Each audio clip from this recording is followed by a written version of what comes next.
Subscribe and share my channel Sudarsana. శ్రీమాత్రే నమః. శ్రీ గురుభ్యో నమః. శ్రీమద్దేవి భాగవతము 9వ స్కందము.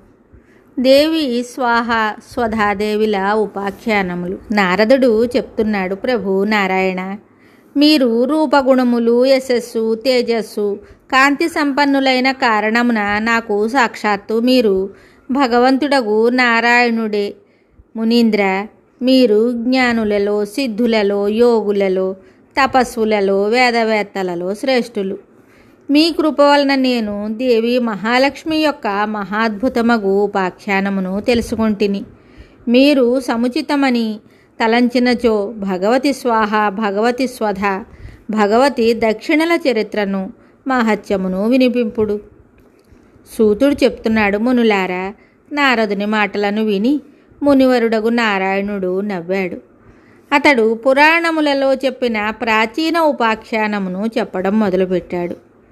భగవంతుడగు నారాయణుడు చెప్తున్నాడు, మునీంద్ర, ఇది సృష్టి సమయపు విషయము. దేవతలకు భోజనము లభించకుండెను. అందువలన వారు మొదట బ్రహ్మలోకమునందలి మనోహరమగు బ్రహ్మసభకు వెళ్ళారు. మునీంద్ర, అచ్చటకు వెళ్ళి వారు తమ ఆహారమునకై బ్రహ్మను ప్రార్థించారు. వారి మాటలను విని బ్రాహ్మణులు హవనములు చేయుదురు, వాటి వలన మీ భోజనమునకు ఏర్పాట్లు జరుగును అనెను.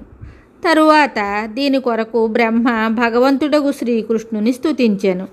నారదుడు అడిగాడు, మునీంద్ర, భగవంతుడగు శ్రీహరి తన కళతో యజ్ఞరూపమున ప్రకటమయ్యను. బ్రాహ్మణులు ఆ యజ్ఞమునందు దేవతలను ఉద్దేశించి హవిస్సును ప్రసాదించారు. అది ఏమి అగును?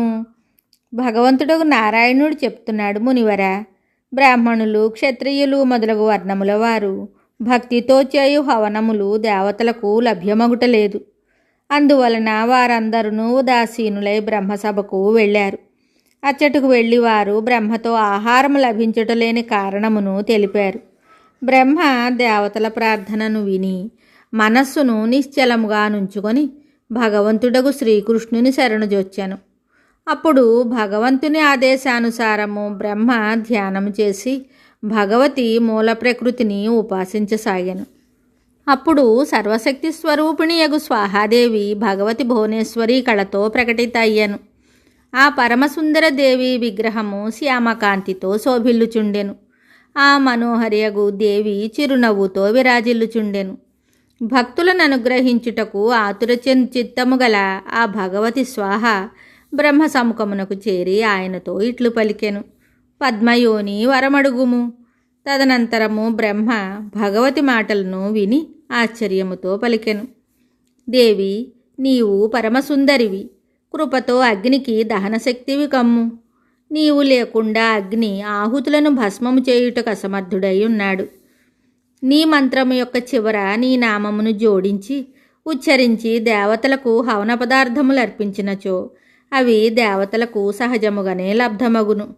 అంబిక, నీవు సర్వసంపదల స్వరూపిణివి, శ్రీరూపిణీ దేవివి, అగ్నికి పత్నివి, గృహస్వామినివి కమ్ము. దేవతలు, మానవులు నిన్ను సదా పూజించెదరు. బ్రహ్మ మాటలను విని స్వాహాదేవి ఉదాసీన అయ్యను. తరువాత ఆమె స్వయముగా తన అభిప్రాయమును బ్రహ్మ ముందు వ్యక్తం చేశాను. భగవతి స్వాహ చెప్తోంది, బ్రహ్మదేవ, నేను దీర్ఘకాలము తపస్సు చేసి భగవంతుడగు శ్రీకృష్ణుని ఉపాసించెదను.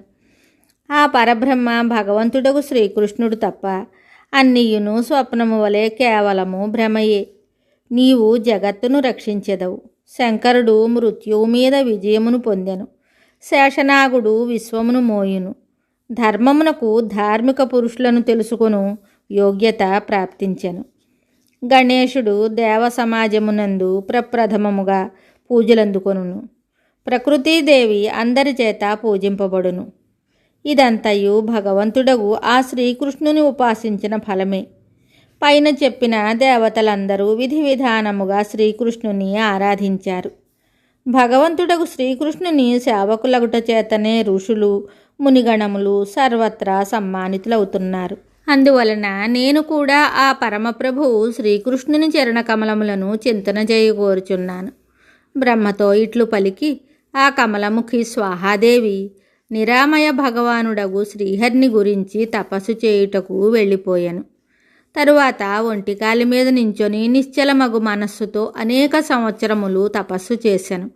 అప్పుడు ప్రకృతికి అతీతుడగు నిర్గుణ పరబ్రహ్మ శ్రీకృష్ణుడు ఆమెకు తన దర్శన భాగ్యమును కలిగించెను. భగవంతుని పరమ కమనీయ సౌందర్యమును చూసి సురూపిణియగు ఆ స్వాహాదేవి మూర్ఛిల్లెను. దానికి కారణము ఆ కాముకీదేవి ఆ కామేశ ప్రభువును సుదీర్ఘకాలము తరువాత చూసెను. చిరకాలము తపమొనరించిన దాని వలన క్షీణ శరీరయగు స్వాహాదేవి అభిప్రాయమును సర్వజ్ఞుడు భగవంతుడగు శ్రీకృష్ణుడు అవగతము చేసుకొనెను. అతడామెను లేవనెత్తి తన ఒడిలో కూర్చొండబెట్టుకొనెను.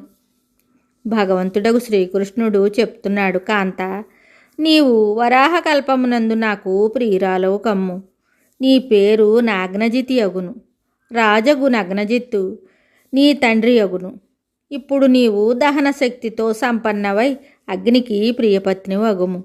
నా దయవలన నీవు మంత్రముల అంగమై పూజలందుకొందువు. అగ్నిదేవుడు నిన్ను తన గృహస్వామినిగా చేసుకొని భక్తిభావముతో పూజించును. పరమరమణీయ దేవివై నీవు అతని వెంట హాసవిలాసములను జరుపు సౌభాగ్యమును పొందుదువు. నారద ఇట్లు స్వాహాదేవితో మాట్లాడి భగవంతుడగు శ్రీకృష్ణుడు అంతర్ధానమయ్యను. మిగతా కథ తరువాయి భాగములో తెలుసుకుందాము. శుభం. Subscribe and share my channel Sudarsana.